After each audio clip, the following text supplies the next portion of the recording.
बैठ जाओ। देखिए 21 नंबर प्रश्न है कि समानांतर श्रेणी -10 -6 -2 का सार्व अंतर क्या होगा। तो सार्व अंतर को कहते हैं कॉमन डिफरेंस, और कॉमन डिफरेंस को डी से सूचित करते हैं और डी बराबर निकालते हैं A2 - A1। परीक्षा में शॉर्ट बनाने का प्रयास करते हैं, ऑब्जेक्टिव है टाइम बचत करने के लिए। तो A2 के वैल्यू कितना है -6, -A1 के वैल्यू कितना है -10 है। तो -6 माइनस माइनस प्लस हो जाएगा 10। तो बताइए 10 में से 6 जाएगा तो क्या बचेगा, 4 बचेगा। तो कॉमन डिफरेंस इसका कितना आया, 4। ऑप्शन नंबर क्या हो जाएगा, बी, सी नंबर 4।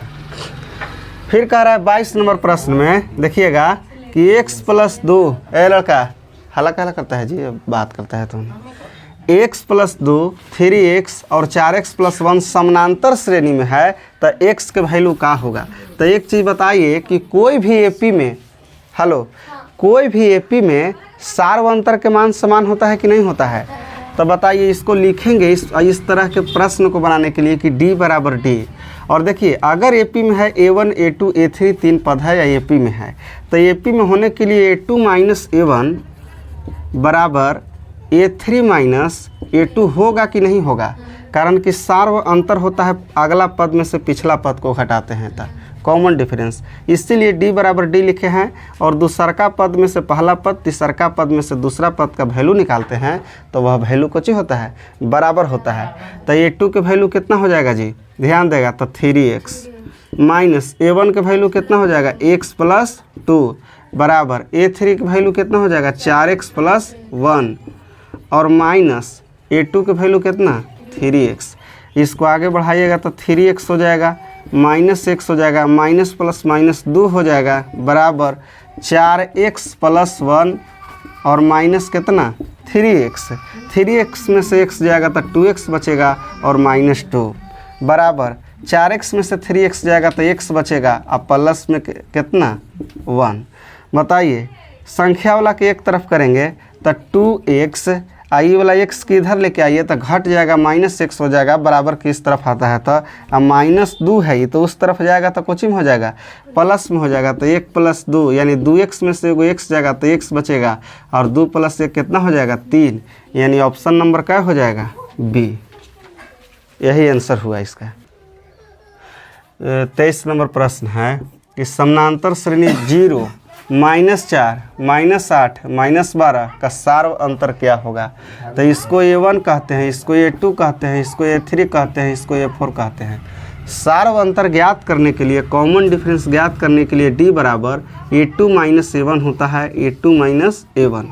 बताइए A2 के वैल्यू कितना, -4 और माइनस का हो जाएगा A1 के वैल्यू 0, तो कितना हो जाएगा, -4। ऑप्शन नंबर क्या हो जाएगा, सी। आगे नहीं निकालते हैं, अगर A3 - A2 नहीं निकालते हैं, अगर निकालेंगे तो यही आएगा। देखिए -8 और माइनस कितना हो जाएगा, -4, यानी -8 माइनस माइनस कितना हो जाएगा, +4।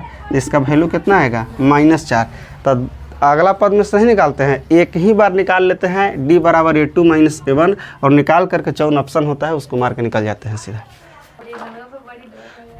24 नंबर प्रश्न है। देखिए ऐसने प्रश्न पूछता है परीक्षा में, मैट्रिक में बिल्कुल इजी प्रश्न पूछता है। बताइए समांतर श्रेणी 2 7 12 का 10वां पद का होगा। तो 10वां पद ज्ञात करने के लिए प्रथम पद और सार्व अंतर ज्ञात होना जरूरी है। कोई पद पूछे 30वां पद 40वां पद, तो प्रथम पद और सार्व अंतर को होना जरूरी है, तभी निकाल सकते हैं। तो बताइए प्रथम पद A1 बराबर कितना हो जाएगा, 2 हो जाएगा, और सार्व अंतर d बराबर निकालेंगे तो 7 - 2 बराबर कितना हो जाएगा, 5, कारण कि A2 - A1 होता है। अब बताइए 10वां पद कह रहा है तो A10 बराबर, हम लोग फार्मूला से भी बना सकते हैं, चाहे वैसे भी पढ़े थे कि अगर जयामा पद निकालने के लिए रहे तो प्रथम पद में एक कम करके 10 है तो 9 में सार्व अंतर से कोचे करते हैं, गुना करते हैं। तो बताइए A10 बराबर प्रथम पद का वैल्यू कितना, 2 + 9 गुना सार्व अंतर का वैल्यू कितना आया है, 5 आया है। तो बताइए 9 × 5 = 45। तो बताइए 45 में 2 को जोड़ेंगे तो कितना हो जाएगा, 47, यानी ऑप्शन नंबर क्या हो जाएगा, सी। और ध्यान देना बात ये रहता है कि वहाँ पर A1 का वैल्यू D के वैल्यू लिखते नहीं हैं, कारण कि ऑब्जेक्टिव में टाइम बचाना रहता है। तो ए 10 बराबर डायरेक्ट लिख देते हैं ए प्लस कितना 9d, और यहाँ से ए के वैल्यू ले लीजिएगा 2 और डी के वैल्यू निकाल लेंगे और निकाल करके पुट कर देंगे, और जो ऑप्शन आएगा उसको मार के सीधा अगला क्वेश्चन पर चलेंगे। समझ गया जी? समझें? अब बिल्कुल देखिए 25 नंबर प्रश्न, इसको कहते हैं A1, इसको कहते हैं A2, इसको कहते हैं A3, इसको कहते हैं A4। सार्व अंतर क्या है? तो सार्व अंतर पूछ रहा है तो D पूछ रहा है ना। तो D निकालने के लिए ध्यान दीजिएगा A2 - A1 होता है, जबकि परीक्षा में इतना नहीं लिखिएगा, डायरेक्ट मान पुट करिएगा। तो A2 के वैल्यू कितना 5/4 और माइनस हो जाएगा कितना 3/4। यहाँ से बताइए एलसीएम कितना हो जाएगा 4, तब 4 ना, तब 5 माइनस कितना 3, तब 5 में से 3 जाएगा तो कितना बचेगा 2/4।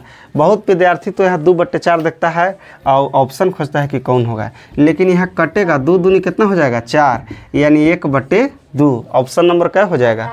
ऑप्शन नंबर सी।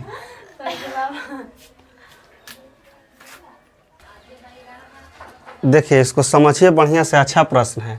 26 नंबर प्रश्न है कि समानांतर श्रेणी 25, 20, 15 का कौन सा पद ऋणात्मक पद होगा? तो बात समझिए, अगर A1 है, A2 है, A3 है, A4 है, इसी के क्रम में कुछ होता है AP होता है। ठीक है, कोई दिक्कत नहीं है। A1, A2, A3, A4 यही ना AP के रूप होता है। तो कह रहा है कि अगर 25 है प्रथम पद, दूसरा पद 20 है, तीसरा 15 है, इसी तरह अगर बढ़ते जाएंगे, समझिए अगर बढ़ते जाएंगे तो कौन सा ऐसा पहला पद होगा जो ऋणात्मक वैल्यू आएगा, है ना। तो हम मान लिए यहाँ पर, देखिए तो ऑब्जेक्टिव प्रश्न है, लेकिन हम मान लिए कि इसका एनवां पद जो है ऋणात्मक पद होगा। समझिएगा बात का, मान लिए कि एनवां पद A1, A2, A3, A4, इसी तरीक़ा से हम मान लिए कि एन ऐसा पद है जिसका वैल्यू ऋणात्मक होगा। तो ऋणात्मक होगा तो ऋणात्मक वैल्यू 0 से कौची होता है, छोटा होता है ना। ऋणात्मक मान से 0 बड़ा होता है, यही समझ में नहीं आता है लेकिन के।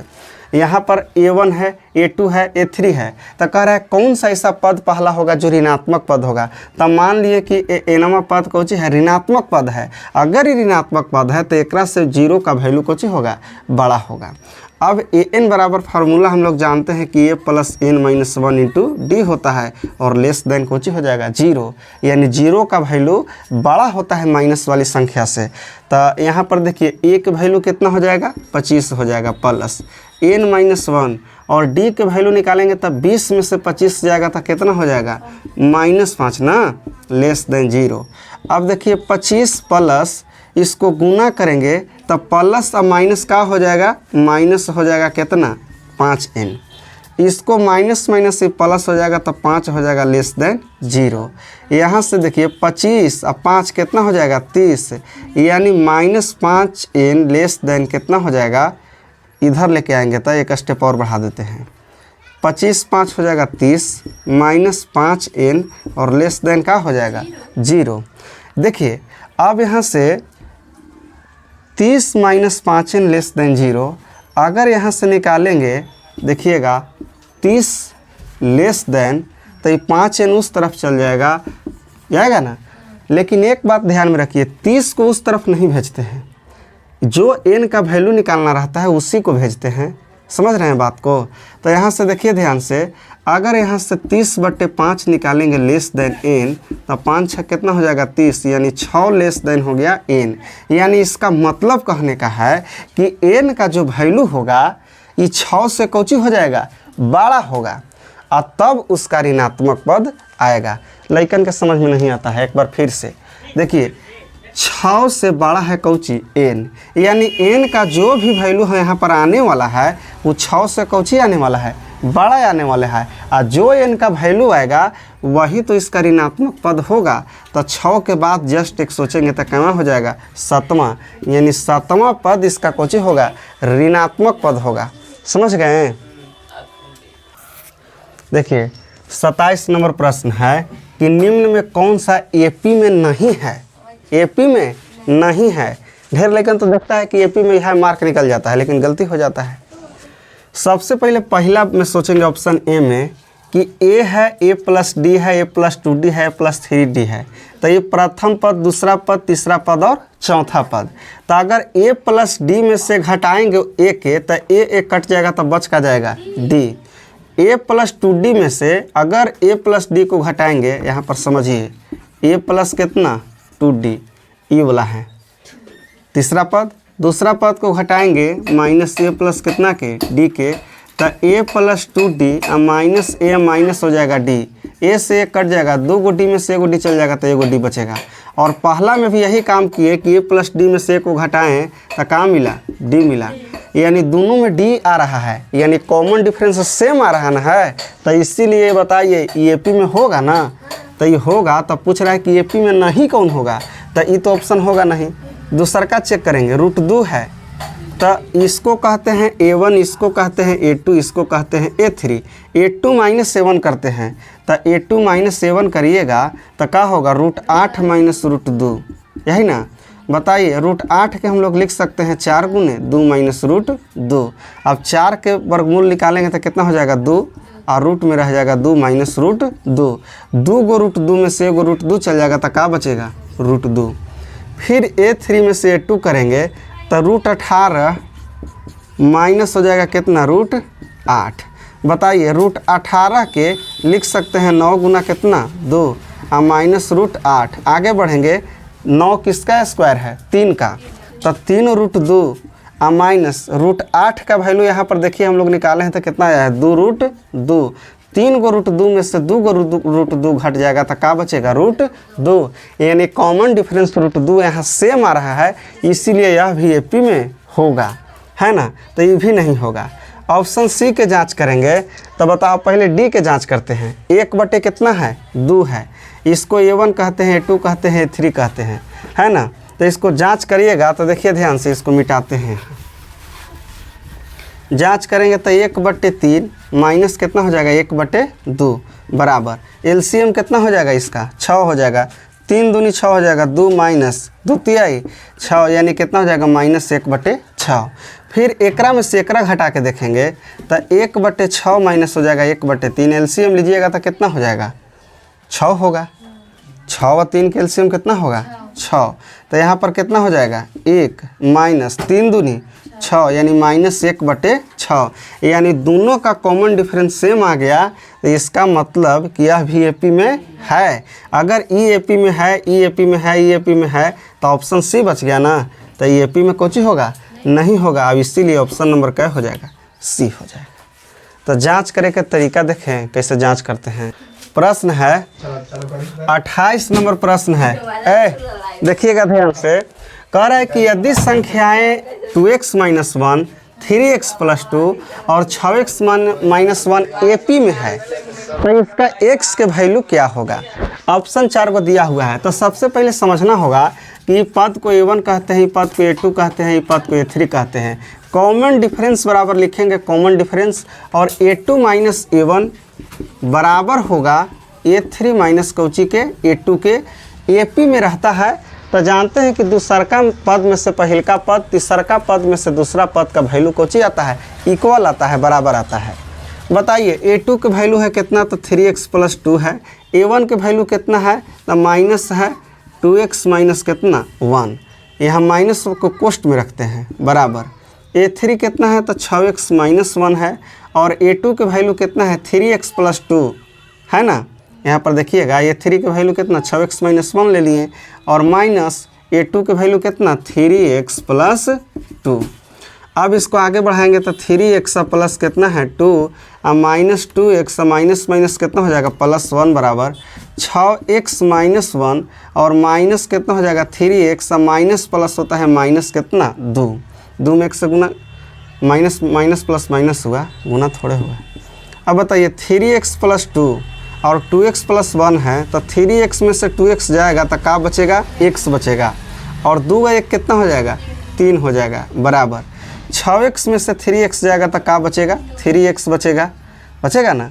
अब -1 का -2 कितना हो जाएगा -3, अब देखिएगा ध्यान से, x वाला के एक तरफ करेंगे और संख्या वाला के एक तरफ, तो 3 इधर इसको लेके आ जाइए तो +3 हो जाएगा बराबर 3x, और ई वाला x जाएगा उस तरफ तो माइनस में हो जाएगा -x, यानी 3 3 कितना हो जाएगा 6 बराबर कितना 2x होते ना, x 3x में से x जाएगा था।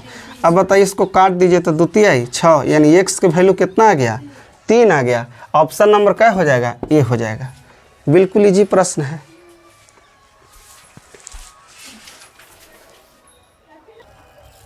देखिए 29 नंबर प्रश्न है कि यदि p+1 2p+1 4p - 1 AP में है तब p के वैल्यू कौची होगा। तो कुछ नहीं करना होता है, आराम से लिखिएगा d बराबर d, कॉमन डिफरेंस बराबर कॉमन डिफरेंस, और यहाँ से देखिए ये प्रथम पद ये दूसरा पद, तो दूसरा पद में से पहला पद तो 2p प्लस कितना हो जाएगा 1, और माइनस हो जाएगा कितना p+1 बराबर होगा किसका 4p - 1 में से घटाएंगे कितना 2p + 1, कारण कि में तभी होता है जब दूसरा का पद में से पहला पद को घटाते हैं तो बराबर वैल्यू आता है, जब तीसरा पद में से दूसरा पद को घटाते हैं तब। अब यहाँ से आगे बढ़िएगा 2p प्लस कितना 1, और यहाँ से माइनस हो जाएगा p, माइनस प्लस माइनस हो जाएगा 1, ये देखिए 4p - 1 - 2p और माइनस प्लस माइनस कितना हो जाएगा 1 का। देखिए बराबर तरफ संख्या हट जाता है तो -1 इधर भी है -1 इधर भी है तो कट जाएगा। अब जाएगा से 2p, अब में से p जाएगा तो कितना बचेगा p + 1 बराबर 4p में से 2p जाएगा तो कितना बचेगा 2p और माइनस कितना 1। अब देखिएगा p वाला के एक तरफ करेंगे कारण कि p का वैल्यू ज्ञात करना है, तो यहाँ से 1 इस तरफ आया तो इसमें कितना हो जाएगा 1, ई वाला एक, ई वाला माइनस इस तरफ आया तो प्लस में हो गया बराबर 2p, p को उठा के इस तरफ लेंगे तो -p हो जाएगा, 1 2 हो जाएगा, 2p में से p चल जाएगा p बचेगा, यानी p का जो वैल्यू आया कितना आया 2। ऑप्शन नंबर क्या हो जाएगा हो जाएगा। उम्मीद करते हैं कि इस लेवल के प्रश्न से।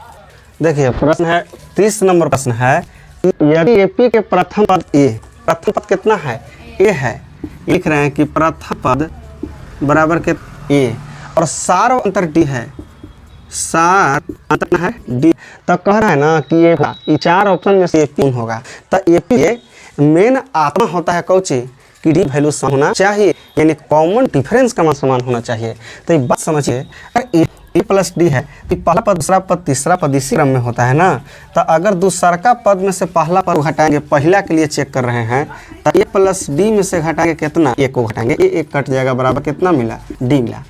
तीसरा पद कितना है a + 2d है, तब माइनस को में से घटा देंगे कितना a + d, और जो घटता है माइनस में तो पोस्ट में रहा, a प्लस कितना हो जाएगा 2d, माइनस से हो जाएगा माइनस हो जाएगा, a से a कट जाएगा, 2d में से d जाएगा तो क्या बचेगा d बचेगा। यानी देखें कि पहला बार भी d आया और दूसरा बार d आया, यानी कॉमन डिफरेंस वैल्यू समान है। ऑप्शन नंबर ए में यही आपका क्वेश्चन हो जाएगा, आंसर हो जाएगा।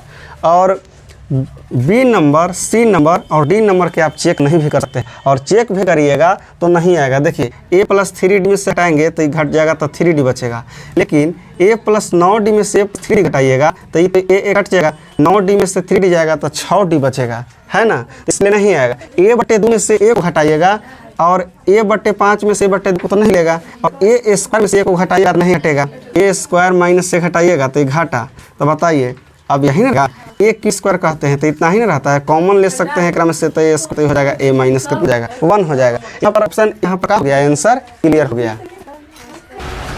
प्रश्न है 31 नंबर प्रश्न है कि जब AP के प्रथम पद दो, AP के प्रथम पद, तब प्रथम पद को a1 से लिखते हैं, a1 बराबर कितना है 2 है, तथा सार अंतर 3 है, यानी d बराबर कितना है 3 है।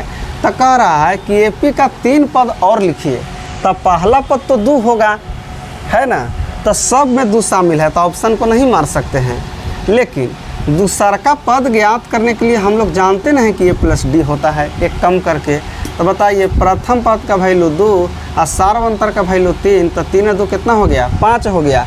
अब देखिए तो ये तो कहियो नहीं होगा कारण कि दूसरा का पद 5 आ रहा है, ई कहियो नहीं होगा कारण कि दूसरा का पद 6 है। ऑप्शन को छांटते कैसे हैं, मेन ई समझिए।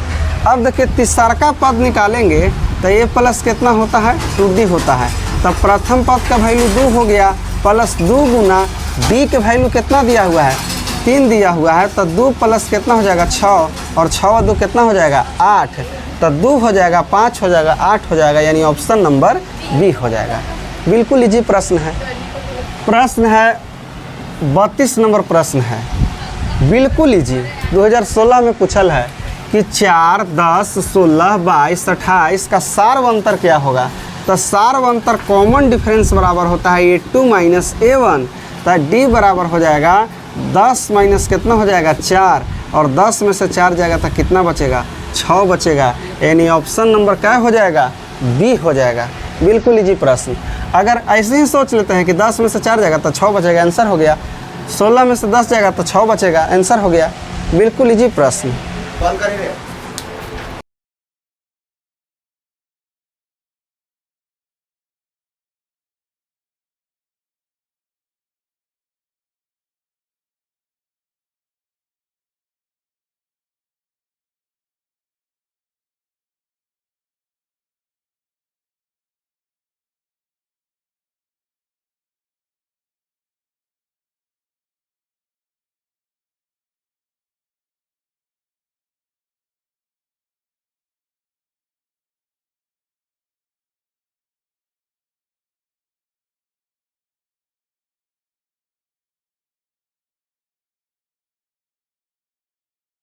तो 33 नंबर प्रश्न है कि निम्नलिखित में कौन समानांतर श्रेणी में है। तब बार बार बता रहे हैं कि समानांतर श्रेणी में होने के लिए, पी में होने के लिए कॉमन डिफरेंस का वैल्यू इक्वल होना चाहिए। तो बताइए, इसको चेक करेंगे 4 में से 2 जाएगा तो कितना बचेगा 2 बचेगा, 8 में से 4 जाएगा तो कितना बचेगा 4 बचेगा, तो ये कहीं नहीं होगा कारण कि कॉमन डिफरेंस इसका सेम नहीं है।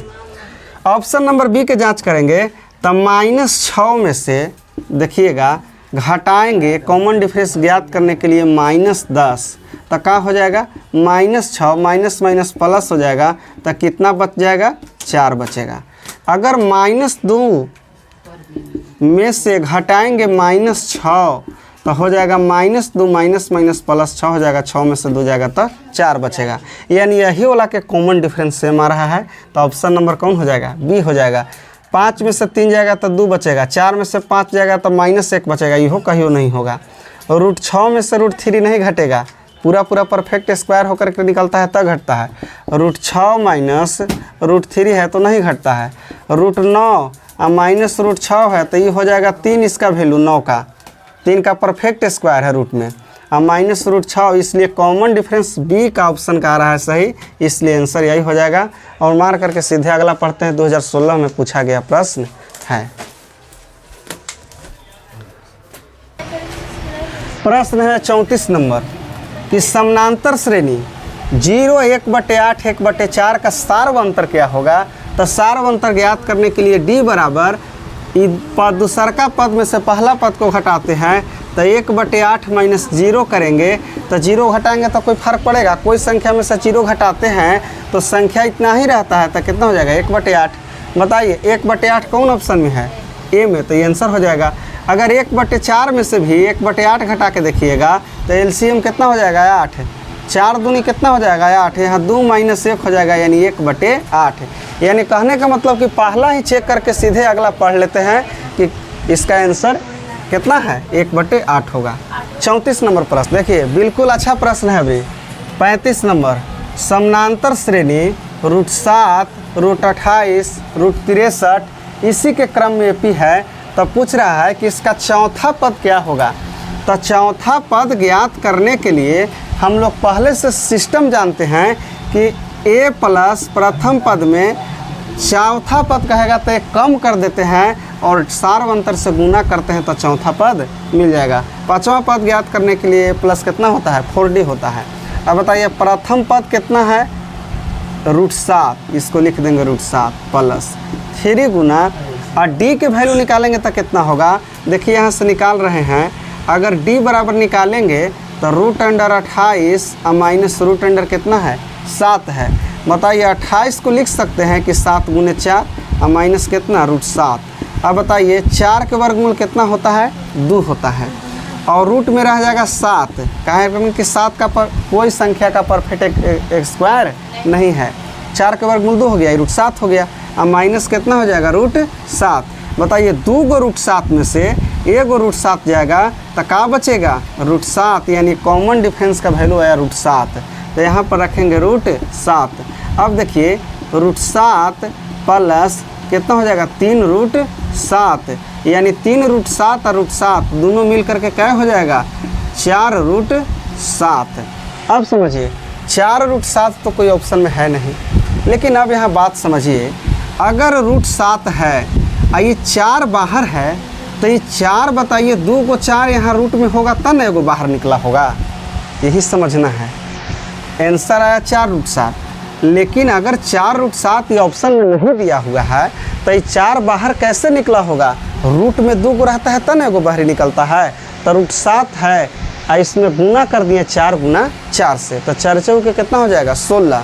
16 में 7 से गुना करिएगा तो कितना हो जाएगा, रूट अंडर 112, यानी ऑप्शन नंबर क्या हो जाएगा, डी हो जाएगा। आसान प्रश्न बिल्कुल।